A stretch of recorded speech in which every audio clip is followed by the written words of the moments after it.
Hi guys, The Young and the Restless, Thursday, December 24th, summarized that Lola Rosales may have to make a difficult choice along the way.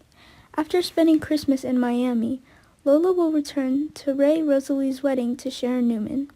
Can Lola finally become part of that life? Perhaps Theo would find that maybe he should try to be less flirtatious and pay attention to Lola. This would be a good chance for Theo to make things right. Maybe Theo can take a big action in the coming months. Theo was able to get in touch and ask to meet a chef, which was a big deal in Paris. There may even be a portion of the fortune to obtain. Lola's attempt to open a restaurant in Miami was a disaster, but perhaps she will have better luck in Paris with Theo's help. Of course, that could open up another love affair. Lola was on her way to recover when she first met Theo. Meanwhile, Theo is too busy online to give Lola the care she deserves. The timing isn't right for Theo and Lola to become a couple, but that could change in 2021. According to more people maturing after moving to Paris, and Lola's heart is likely to heal. From Kyle Abbott a little more. If Y&R decides to let Lola escape the picture, a new adventure in Paris with Theo might be a fun way to go. That should bring some fun to New Year's Eve, as Celeste will surprise Ray at the wedding. There will be a sweet Rosales family reunion once Ray, Lola, Celeste, and Arturo Rosales catch up. However, we have to consider what could happen to Lola in the new year. Lola is stuck with no stories or concerns about love, so those who spoil The Young and the Restless say she's going to need a way forward. Since Lola and Theo Vanderway didn't get the proper goodbyes, will he be able to get in touch again once everything is okay? In the end, Theo agreed with Jack Abbott and left to run the store business he was assigned to. There are many upscale restaurants in Paris where Theo intends to build his new life. We will keep you informed when other news and Y&R updates are updated. Young and the Restless spoilers say some giant orbs go ahead of CBS soap. Y&R channel will have the latest news and updates on Young and the Restless for you. Please visit often. Thanks so much. Faith and Jordan were waiting for orders when Lola arrived. Faith introduces Jordan. Lola introduced herself as Faith's fiancé. Faith joked that she would never call her Aunt Lola. After Jordan learned that Lola was the chef of the club, she praised her delicious food. After Lola went to the kitchen, Jordan said she was impressed with the owner of the restaurant and the other being the chef. Jordan claims that the girls at school are seriously jealous of Faith. Faith says she doesn't think that's the reason, because she's so much younger. Jordan had a plan in place for Faith to prove his bravery. Jordan explained that she had distracted Lola while Faith, making sure the bartender was away, stole a bottle of vodka and put it in her purse. Faith cried that she stole. Jordan put out the theft and said Faith would prove to the bad girls that they were the loser. Then Jordan said, she and Faith could have their own Christmas vacation. After Jordan entered the kitchen, Faith became heartbroken. As the bartender went to serve drinks, Faith walked behind the bar and watched a bottle of vodka Clarity. Minutes later, Faith clutched the bag as she walked behind the bar, went back to her seat and hung her purse on the back of the chair. Sharon and Ray stepped in, explaining that they had arrived earlier than expected. Jordan walked out of the kitchen and told Sharon and Ray that she talked to Lola about her career as a chef. Across the dining room, Sharon told Ray she was very worried about Faith and was happy to have a friend cheering for her. Ray replied, Jordan seems like a kind kid. She looks you in the eyes, you know. Not every teenager does that. Sharon told Ray she and Faith were lucky to have him. Ray replied, get back to you. Ray notes that this will be their last Christmas as singles, as they will be husband and wife when celebrating next Christmas.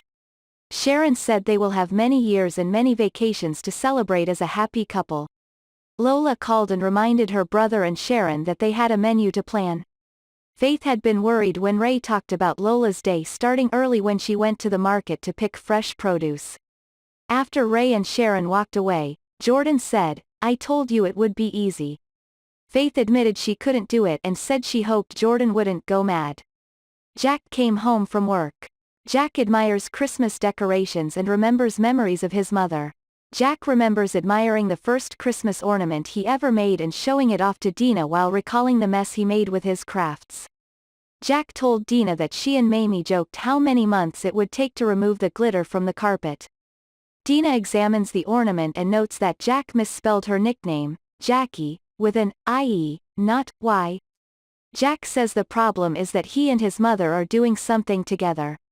Jack then remembers showing Dina Ashley the first ornament and the little bird ornament his mother had always asked to hang. Dina, her memory fading, doesn't remember the ornament, but Jack instructs her to hang the bird statue, so they'll remember that they decorated the tree together. Jack is stunned as he admires the precious ornaments hanging from the trees. Jack seems to feel the pain of Dina's loss as he remembers Christmases with his deceased mother. Billy announced that he and Lily were flying to New Orleans for dinner. Lily was surprised. Billy said he wanted to repay Lily for not only finding evidence to prove his injustice, but also for believing him in the first place. Billy added that being with Lily felt very different. Billy walked into Lily's office and told Lily that her car was waiting. Lily accepted Billy's invitation. Victoria called and told Billy that Johnny had overheard his father talking about going out of town and fearing Billy wouldn't come back before Christmas. Billy asks Victoria to call Johnny. Billy promised Johnny that he would be with him and Katie on Christmas Day and would play in the snow with them. After Billy hung up, Lily said, "We're not going anywhere." The field to pick up the forgotten scarf. Sally walks into the main dining room and asks Sharon if she owns the cafe. Sharon says she did. Sally introduced herself and said Jack Abbott introduced her Crimson Lights as soon as she arrived with the best coffee. Sally compliments Sharon for her establishment's excellent coffee and the cozy atmosphere that makes it feel at home. Sharon is flattering. Sally says she hopes they can get to know each other better. Sharon explained that she would be busy because she was about to get married. Sally goes back to the courtyard and calls her sister, Coco. Leaving a long message, Sally apologized for not joining her sister during the holidays and expressed her disappointment that things weren't going as fast as she expected. Sally explains that even though Summer has marked her territory, she is still ready to fight while handling Summer's hot boyfriend. Sally notes that Lauren is supportive to some extent, and she mentions that Jack, despite being really kind, isn't the person she wants to associate with for a variety of reasons. Summer starts working and Kyle is responding to emails in his hotel. Summer notes that Kyle's shirt dress, which is only partially tied, is not tied properly. Kyle looked down and said that Summer was wrong. Summer replied without a word, "Oh, I think I just want to see you undo it and do it all over again." Summer is considered the perfect end to a wonderful birthday and thanks to Kyle for arranging a beautiful dinner. Kyle fumbled with his shirt and said, "So, am I buttoning or unbuttoning?" Summer says they should go to work. As Kyle tightened his tie, Summer noticed he was not wearing the tie clip with the jewel from Dina's necklace. Summer looking for the clip in a drawer. Kyle explained that he brought it to a jeweler for cleaning. Ray passed a present to Lola, explaining that it was what he wanted her to have before she and their mother went to Miami. Ray admired Lola's Christmas tree. Lola says that Elena and Nate decorated it. Lola gave gifts to his brother and reminded him of the strict rule to never open gifts before Christmas.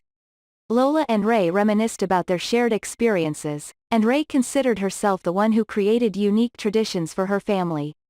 Lola said she was looking forward to Arturo's visit to celebrate Ray and Sharon's wedding on New Year's Eve. Ray said he's happy to be with Arturo as long as he's not on a drama and hopes inviting his brother to the wedding can help bring them together. Lola agreed to intervene if there were signs of imminent discord. Lola warns Ray to get ready for their mother's epic party when he goes to Miami for his honeymoon. Lola asked Ray if he was worried. Ray recalls the stress of coping with Sharon's illness, saying that he was grateful she was well and didn't want to waste time before getting married. Ray admits Lola's difficult journey with romance. Lola replied, "You know, it's not that bad actually.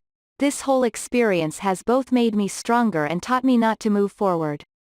Ray reassured Lola that when there was the right person, Lola would find the happiness she is now. At Jabbit, Kyle and Jack finished their work and met at the end of the year. Kyle said, "Some win. Some lose." Jack expressed his happiness that Kyle and Summer were in a better place, and he asked Kyle if he had chosen a meaningful gift for Summer. Kyle said he was there, though he kept it private. Kyle was silent as Summer entered. Jack claims he and Kyle have discussed the idea for Jack's secret Santa gift. Remember the summer that Kyle chose these wonderful gifts. After Ray left, Faith stopped. Sharon said she thought Faith would meet her friends to go ice skating. Faith said the real plan was done after that. Sharon offered to rest so they could catch up, but Faith opted for a macaroons and listened to music instead. Sharon then approached Faith and suggested she ask Mariah and Tessa to take her to skate. Faith reminded her mother that she and her friends would go later. Jordan walked into the cafe and talked to Faith. Sharon greeted Jordan and asked if her family would be here on vacation.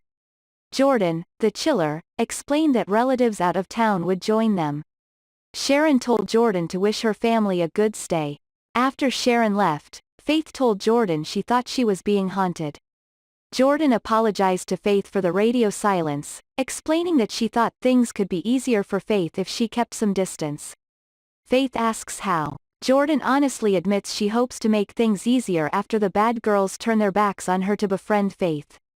Subscribe to Y&R channel to keep up with new news.